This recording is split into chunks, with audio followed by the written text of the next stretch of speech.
13,4 FM Kuiku Radio. Halo, apa kabar Sobat Kuiku semua? Balik lagi bersama saya Johannes dalam Radio 10 PM. Mari kita simak ceritanya bersama-sama. Duduk dengan tenang, pasang telinga, and let fear enter you now.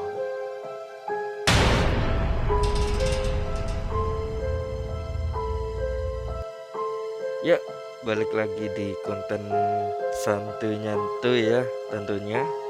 Di sini hanya untuk hiburan ya bagi kalian yang suka hal-hal mistis. Jadi nggak semuanya nyeremin dan membuat kalian merinding. Karena tingkat kehororan orang itu kan berbeda-beda. Nah, jangan lupa juga untuk like, komen, dan subscribe ya guys. Oke, langsung aja kita masuk ke pembahasan kali ini. Seperti biasa, sesuai judul kita akan membahas tentang babi ngepet.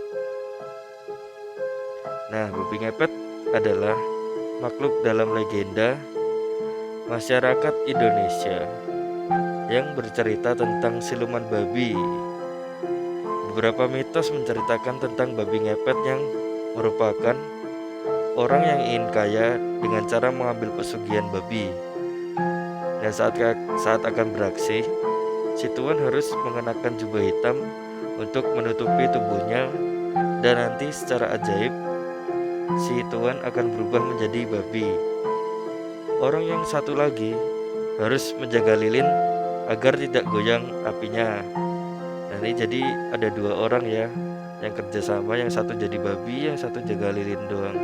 Ya gampang lah, jaga lilin aja. Oke, lanjut. Apabila lilin sudah mulai goyang, artinya orang yang menjadi babi itu mulai dalam bahaya. Nah, tugas si penjaga lilin ini mematikan lilinnya agar si babi dapat berubah kembali menjadi manusia biasa. Babi ngepet biasanya mengambil uang dengan cara menggesek-gesekkan tubuhnya di pintu, di lemari, atau di dinding rumah. Nah, berikut ada fakta-fakta penting babi ngepet yang aku temuin saat aku riset tentang babi ngepet ini. Oke, yang pertama, prasyarat ritual. Nah, sebagaimana ritual uang instan lain, uang instan maksudnya ini mungkin ya.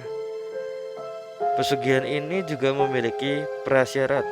Nah, agar ritualnya bisa dijalankan. Asian Folklore Studies, terbitan Asian Folklore Institute, memaparkan bahwa pesugihan model ini konon berasal dari Gunung Kawi di Malang, yang dikenal sebagai lokasi pertemuan dengan siluman babi dan melakukan perjanjian sebelum bisa jadi babi ngepet. Agar lulus dan bisa berburu duit, pelaku harus menyerahkan tumbal terlebih dahulu. Biasanya yang ditumbalkan adalah anak atau keluarga yang paling disayangi. Nah, setelah itu si pelaku ritual harus memakan kotoran dari siluman babi agar bisa mengubah diri menjadi babi. Nah, selanjutnya kuncen tempat pesugihan akan memberikan sebuah jubah kain berwarna hitam kepada si pelaku. Dan setelah semua siap, si pelaku pun siap membabi atau jadi babi ini ya, untuk berburu. Oke, next, yang kedua, babi ngepet selalu berwarna hitam. Nah, ini nggak bermaksud rasis ya.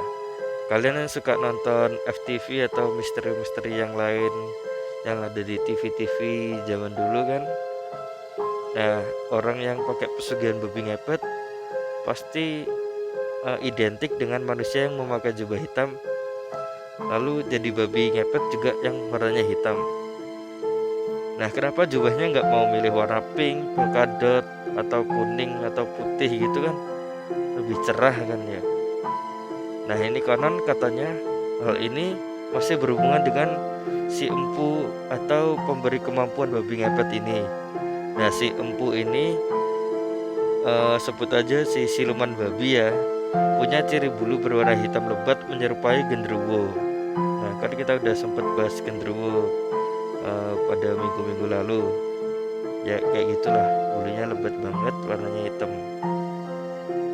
Nah, inilah yang menyebabkan pelaku pesugihan babi ngepet harus menyerupai si bos, si raja siluman. Selain itu, mereka juga harus mau tunduk pada siluman babi. Oke, yang ketiga, jubah hitam adalah kunci.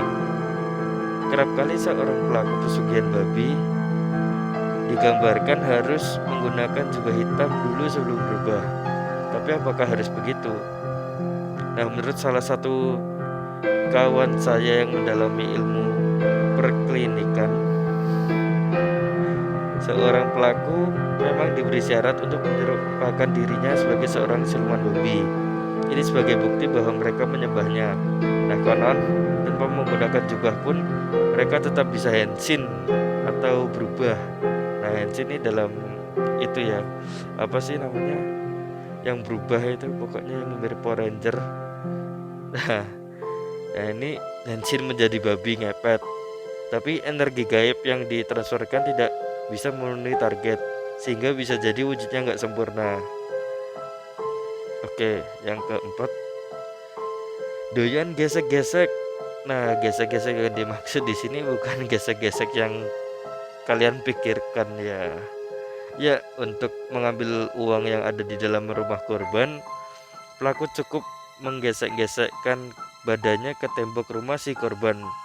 Dengan kekuatan gaib, uang di dalam rumah akan tersimpan pada jubah hitam yang ia kenakan setelah digesek-gesek. Tapi apakah benar begitu? Nah, ini usut punya usut, ternyata tidak semudah itu. Jangan lupakan peran penjaga lilin yang harus membiarkan lilin terus menyala. Nah, konon lagi nih, babi ngepet harus menggesekkan badannya di tempat penyimpanan uang seperti lemari. Jadi nggak cuma langsung menggesek asoy aja di tembok rumah. Oke, sekian itu aja informasi tentang babi ngepet atau siluman babi ngepet atau pesugihan babi ngepet ini. Ya, kalau kalian suka dengan babi ngepet ini, ya klik like. Kalau kalian tidak suka, dislike aja. Jangan lupa juga komen dan subscribe untuk membantu channel ini terus berkembang. Thank you for your attention. Dare to know.